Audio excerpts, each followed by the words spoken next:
Bonjour tout le monde, j'espère que vous allez bien, bienvenue dans cette nouvelle vidéo. Mais avant de commencer, n'oubliez pas de vous abonner parce que vous êtes encore nombreux à ne pas l'être. Et en plus de ça, ça vous permettra de ne pas manquer les prochaines vidéos justement sur le triangle d'exposition. Donc voilà, activez la petite cloche juste en dessous, un petit like, un petit commentaire, ça fait toujours plaisir. Donc comme vous l'aurez vu dans le titre aujourd'hui, on va parler de l'ouverture. Qu'est-ce que l'ouverture? L'ouverture déjà, c'est un élément mécanique à l'intérieur de votre objectif avec des petites lamelles en fait qui vont venir contrôler la quantité de lumière qui va frapper votre capteur. Donc c'est vraiment des petites lamelles qui vont s'ouvrir et se fermer et qui vont vraiment venir contrôler justement cette quantité de lumière. La valeur de l'objectif est nommée f-stop, donc f avec un chiffre. Chaque objectif a une valeur minimum et une valeur maximum. De plus, on va aussi avoir des objectifs avec des ouvertures et des valeurs de type fixe mais aussi glissante. Exemple, un 150-600 en ouverture minimum, on va avoir une valeur de f4 à 150 mm et à 600 mm on a une valeur minimum de f6.3. Donc là on est bien sur une ouverture de type glissante. Contrairement par exemple à un 70-200 f2.8, on va avoir comme ouverture minimum à 70 mm f2.8 mais également à 200 mm f2.8 comme ouverture minimum, et là on est sur une ouverture fixe. Bien sûr, les objectifs de focale fixe, donc par exemple mon 400 mm 2.8, à 400 mm vu qu'il a que cette focale, ça sera f2.8. À mesure que la valeur f augmente, les lames se rapprochent et donc moins de lumière arrive directement sur votre capteur. À l'inverse, plus la valeur f est faible et donc diminue, plus les lames vont s'ouvrir et donc plus de lumière arrivera à votre capteur. Par exemple, vous aurez beaucoup plus de lumière à f4 que à 5.6 ou à f8. Du coup, pourquoi ne pas laisser cette valeur au minimum et avoir le maximum de lumière sous notre capteur? Tout simplement, ça va jouer sur la qualité d'image et il y aura deux raisons qui vont impacter ça. Une des premières raisons, ça va être la netteté à pleine ouverture.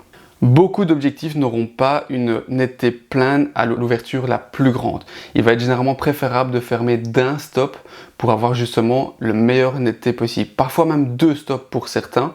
Donc un exemple, si vous avez un objectif à 500 mm f4, la netteté pleine sera généralement à f5.6 voire f6.3 pour certains objectifs. Maintenant, il y a des objectifs qui dérogent à la règle et à pleine ouverture vont déjà être très performant et avoir une netteté pleine, comme par exemple le 300 mm 2.8 ou le 400 mm 2.8 qui sont déjà très bons à pleine ouverture. Deuxième raison pour moi qui est là même la plus importante, c'est la profondeur de champ sur votre image. La profondeur de champ, c'est simplement la zone de netteté sur votre photo. Plus la valeur sera faible, plus cela impactera la zone de netteté sur votre photo. Donc celle-ci sera beaucoup plus étroite avec une valeur faible qu'avec une valeur plus élevée où on aura des zones beaucoup plus larges. Cette profondeur de champ faible va permettre aussi de fluidifier votre image, d'avoir un arrière-plan ou un avant-plan beaucoup plus flou, mais malheureusement il faudra vraiment maîtriser votre ouverture pour pouvoir déterminer cette taille de zone de netteté. Par exemple, en passant de f2.8 à f6.3, vous allez agrandir cette zone de netteté et donc par exemple vos sujets ne seront pas coupés dans cette zone de flou. Si maintenant vous faites une photo d'un chevreuil par exemple et que vous êtes trop près et que le diaphragme est ouvert complètement, vous risquez d'avoir que les yeux nets et pas le museau du chevreuil. À l'inverse, si on ferme un tout petit peu, on va retrouver cette netteté complète sur le visage par exemple. Attention que la distance avec votre sujet va aussi impacter votre zone de netteté. Donc plus vous êtes près de votre sujet, plus la zone de netteté sera petite à ouverture égale. Plus vous êtes loin de votre sujet, plus celle-ci va s'agrandir avec la distance. Si maintenant vous êtes à 400 mm f2.8 et que le sujet se trouve à plus de 30 mètres, 40 mètres, la zone de netteté sera beaucoup plus grande. Par contre, à l'inverse, si le sujet est très proche, par exemple 10 mètres, 5 mètres, la zone de netteté sera vraiment très faible. Donc il est important aussi de contrôler la distance avec son sujet pour pouvoir aussi déterminer la zone de netteté que vous allez avoir besoin. Je vous ai parlé au début de la vidéo du stop de lumière, donc on parlait de la valeur f-stop, et je vous ai expliqué ici c'est quoi la valeur de stop de lumière et quel sera son impact aussi sur vos photos. Qu'est-ce que cela signifie? Le stop de lumière va doubler ou diviser par deux la quantité de lumière qui va frapper votre capteur.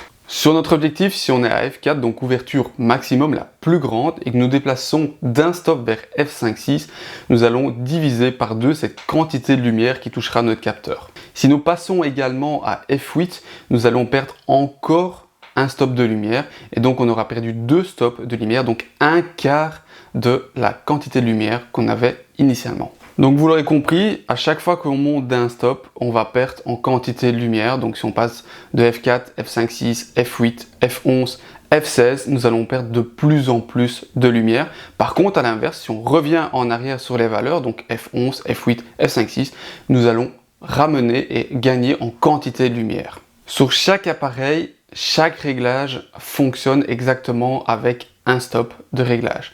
C'est-à-dire que chaque valeur va être doublée, chaque valeur va avoir un impact de 1 stop. Les ISO, si par exemple, si on passe de 100 à 200 ISO, c'est un stop de lumière en plus. La vitesse, c'est pareil, si on passe de 1 centième à 1 200e de seconde, c'est un stop supplémentaire. Ça va être pareil pour l'ouverture du coup.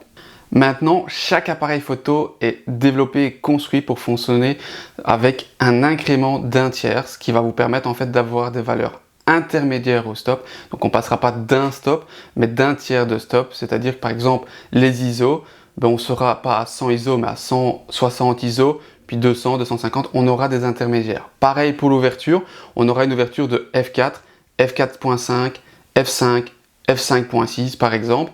Ça vous permettra d'avoir des réglages beaucoup plus précis et beaucoup plus fins sur la gestion de vos paramètres, de la lumière et de la vitesse.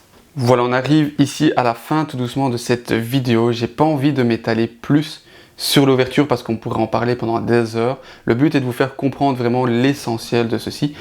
Comme vous l'aurez compris, l'ouverture aura un rôle très important sur vos photos parce que c'est ça qui va permettre de contrôler aussi la quantité de lumière qui passe de votre objectif et frappera votre capteur, mais également aussi votre zone de netteté, donc votre flou d'avant ou d'arrière-plan et votre zone de net par rapport à votre sujet.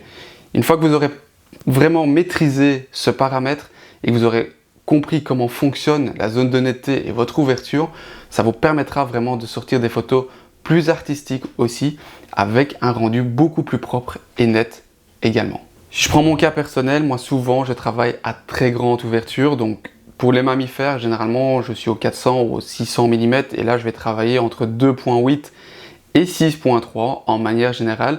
Pour les oiseaux, je vais travailler souvent entre 600 et 800 et là je vais être entre F5.6 voire même F9 suivant les oiseaux parce que s'ils sont assez proches, je vais avoir besoin d'une zone de netteté assez grande sans pour autant perdre en flou d'arrière-plan ou d'avant-plan. Donc voilà, il est vraiment important de connaître tous ces paramètres, de pouvoir les maîtriser pour pouvoir faire des images très propres et correctes. Vous l'aurez compris aussi, c'est que chaque paramètre d'ouverture va dépendre aussi de votre objectif. Chaque objectif a une valeur minimum en termes de focale et va être variable en fonction aussi si c'est un zoom, un fixe ou non au niveau de l'objectif. Donc voilà, il est vraiment important de connaître son matériel, de connaître les réglages pour pouvoir l'utiliser correctement. En tout cas, j'espère que cette vidéo vous aura plu et on se retrouve très bientôt dans une nouvelle vidéo. Et ciao!